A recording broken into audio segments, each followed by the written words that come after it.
আসলে বলছিলাম যে এই ব্যক্তির কি এখানে কোনো আত্মীয় স্বজন আছে? না, কেউ নাই। মা বাপ কেউ বলতে কেউ নাই। 2% জমি কিনে সে বাস করতেছে, আর কিছু বলতে কিছু নাই। মানুষ কতটা নিরুপায়, কতটা অসহায় হলে মানে চিকিৎসা করার জন্য নিজের কর্মের যে ভ্যান, কর্মের যে জিনিস সেটা বিক্রি করে নিজের চিকিৎসা করতে চায়। আপনারা একটু খেয়াল করবেন, আমার পাশে যে বাবাটাকে দেখা যাচ্ছে ইনি দীর্ঘদিন অসুস্থ।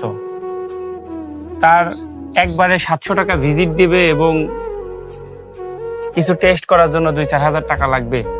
সেই টাকাটা একবারে ম্যানেজ করতে না পারার কারণে গ্রামের মোড়ে বিভিন্ন জায়গায় দোকানে ডাক্তারের দোকান থাকে, আমরা যেটা ফার্মেসি বলে জানি, সেখানে গিয়ে যে যে দোকানের কথা বলে সেই দোকানে গিয়ে 100 টাকার চিকিৎসা করে, মানে 100-150 টাকার ওষুধ কিনে খায়। এইভাবে জীবনযাত্রা চলছিল। ভ্যান চালিয়ে 150 টাকার চিকিৎসার জন্য ওষুধ কেনে, আর 200-400 টাকা যায় বাসে, তাই দিয়ে চাউল সদাই কিনে ছেলে মেয়ে নিয়ে খায়। ছেলে নেই, মেয়ে আছে কয়টা যেন? 3টা। হ্যাঁ, 3টা মেয়ে। তার 2টা বিয়ে হয়েছে। 2টা বিয়ে আছে, বিয়ে হয়েছে, তাও আর একটা ওই জামাই হচ্ছে আর একজনের সাথে মিলে কাজ করতে গিয়ে ঝামেলা হয়, ওর সাথে বিয়ে দিয়ে দিয়েছে এক মুরব্বী মানুষের সাথে। পরবর্তীতে আবার সেই মেয়ে ফেরত আসতে বাড়িতে। একটা ঘর দেখতে পাচ্ছেন, ঘরের ভিতরে একটাই ঘর, 2 পাশে 2টা চৌকি আছে, এই পাশে তারা থাকে, ওই পাশে মেয়ে 2টা থাকে।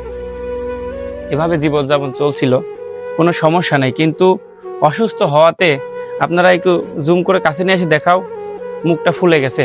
কাছে নিয়ে এসে দেখাও, মানে মুখটা ফুলে গেছে। ব্যথাজনিত অসুস্থতা তার।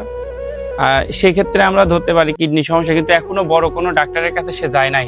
আজকে প্রথম আমি নিজে কুষ্টিয়াতে মেডিকেলে উদ্দেশ্যে রওনা দিচ্ছি। আপনারা সহায় হবেন।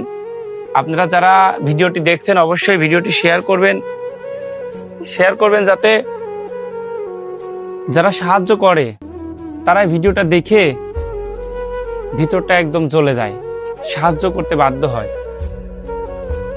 অনেক অসহায় ব্যক্তি, একটি মেয়ে ঘরে এসেছে, আর একটা মেয়ে সেটাও বিয়ে দেওয়ার উপযুক্ত। এর আবার কোনো ছেলে নেই, আবার বাবাও নেই, আবার কোনো ভাইও নেই। মানে কতটা নিরুপায়, কতটা অসহায়। মানে নিজের ছেলে নেই, নিজের ভাই নেই, নিজের বাবা নেই, নিজের কোনো আত্মীয় স্বজন নেই এই এলাকায়। যদি আপনাদেরকে একটু প্রতিবেশীদের কাছ থেকে শোনায়, এরা সবাই প্রতিবেশী। আসলে বলছিলাম যে এই ব্যক্তির কি এখানে কোনো আত্মীয় স্বজন আছে? না, কেউ নাই। মা বাপ কেউ বলতে কেউ নাই। 2% জমি কিনে সে বাস করতেছে, আর কিছু বলতে কিছু নাই। ভাই, আমার জন্য একটু সাহায্য করেন, আমি আপনার একটু দোয়া করব। আল্লাহ, আমি খুবই অসহায়। আপনারা সবাই ভালো থাকবেন। তাই আপনারা এত পরিমাণ শেয়ার করবেন যাতে এই শেয়ারে এই ভিডিওর আয়ের টাকা দিয়ে চিকিৎসা হয়, এই ভিডিওর ইনকামের টাকা দিয়ে যাতে চিকিৎসা হয়।